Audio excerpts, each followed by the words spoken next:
Okay? Delete the video.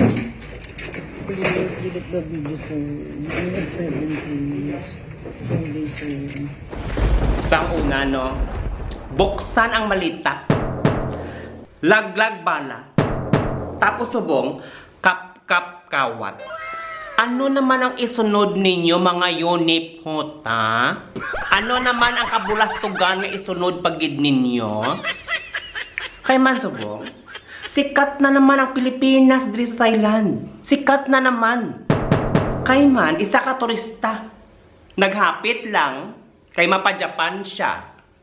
Baw kinawatan sang mga alinganga. Gani, pati no pong koplas sa tamati. Kaysa bunga punto por punto, isa naman kabuaya ang mawaswasan ko. Muna nga punto. Biskan tani gamay lang ang atong sweldo. Kung ginbaka-bakahan ta, solve na ta. May ara man niya kadlag ko sang sweldo, baw daw hindi pa makontento kag manginyawat kag mangawat pa ang mga tunto. Amo na galing epekto? Kung ang inyo ginakaon, halin sa kinawatan ninyo, boga budo-budo ang lawas mo. Kaduha nga punto. Tisubukan nagsikat ka na. Nami tani ko ng imong pagsikat tungod sa maayo, kaya ti daw mangin proud kita.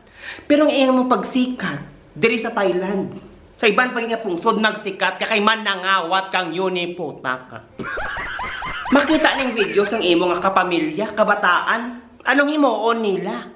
Hindi sila mahuya? Makatulog pa iyan ka mo, o kung hindi makonsensya?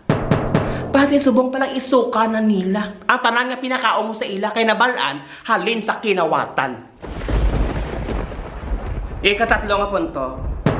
Anong kinalain ninyo, no, mga kawatan, dira sa may airport? Anong kinalain ninyo sa mga kawatan sa mall, sa dalan, akyat bahay? Anong kinalain ninyo? Miyara? Miyara. May kinalain kamo, kay man kamo, kamo ang social nga version. Kay naka-uniform pa kamong mga uniputa ninyo. Ikapat na punto. Kadamo sa mga Pilipino nga nagapasikat sa Pilipinas, dapat natong pasalamatan. Kasi syempre damo sa ginahimo nga ika-proud sa mga Pilipino. Pero may ara man niya, pareho sa inyong mga kagagahan ninyo, nagasikat ang Pilipinas tungod sa pangawat ninyo. Nagsikat subong sa Pilipinas, pati sa Thailand. Sa iban nga pungsod, sikat ang Pilipinas tungod sa mga kawatan nga mga ihon ni Mutang.